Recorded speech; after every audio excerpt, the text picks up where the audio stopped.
आजच्या दिवसाची सुरुवात तर मी पोहे खाऊन केलेली. नंतरनं जॉबवरून बाहेर पडले, तर पाऊस आणि धुक्याचं काहीसं कॉम्बिनेशन पाहायला मिळालं. ट्रेनमध्ये आले, रोजच्या जागी छत्री अडकवली आणि बॉबी घेतली खाण्यासाठी, कारण की खूप जास्त भूक लागलेली. ट्रेनमधून येताना आपल्याला इंद्रायणी नदी लागते, तर नदी तुडुंब अशी काठोकाठ भरून वाहत होती. म्हटलं तुमच्यासोबत शेअर करू, कारण की धो पाऊस पडतोय आणि डॅमचं पाणी नदीला सोडलेलं असावं.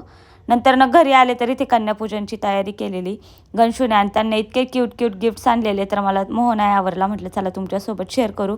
मुलींना देण्यासाठी असे काहीसे सुंदर गिफ्ट्स आणले होते शीतल आणि गणशूने त्यांच्या चॉईसने. इथे गणशूने माझा बेड इतका सुंदर आवरून ठेवलेला, जो की मी पण कधी आवरत नाही, तर त्याचा एक सुंदर असा टेक घेतला. नंतर लोणावळ्यातले काही फ्रेंड्स आले होते आणि इथं श्री त्यांच्या तावडीत सापडला.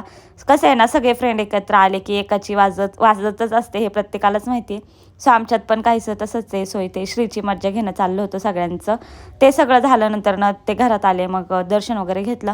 त्यांच्यासोबत थोड्या गप्पा आणि कॉफी वगैरे झाले. आम्ही थोडीशी मज्जा मस्ती उचकोसकी केली आणि असं काहीसं होतं सगळं. नंतर त्यांना घालवलं वगैरे.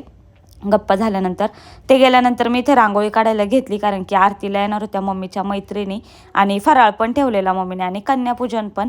सो इथं म्हटलं चला सुंदर अशी रांगोळी काढून घेऊयात. तर मी एवढी प्रो नाही आहे, पण जेवढं जमेल तसं साधंसुद्धा मी इथे काढले.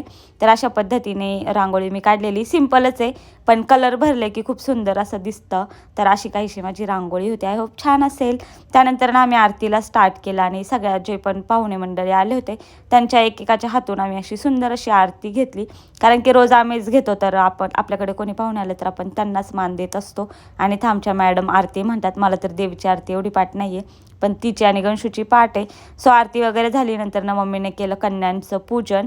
तरी ते तिघीच येत्या आणि मला एक बसवणार होती मम्मी, आणि अजून एक मुलगी होती, तर आम्ही दोघी नंतर बसणार होतो. तर असं काहीसं. आणि जे फराळाला आलेले त्यांच्यासाठी हे बनवलं होतं, हा मेनू होता फराळवाल्यांसाठी. आणि मी कधी नव्हे ते किचनमध्ये आलते थोडाफार हातभार लावायला, आणि आमच्यासाठी हे जेवण होतं. So that's it for today.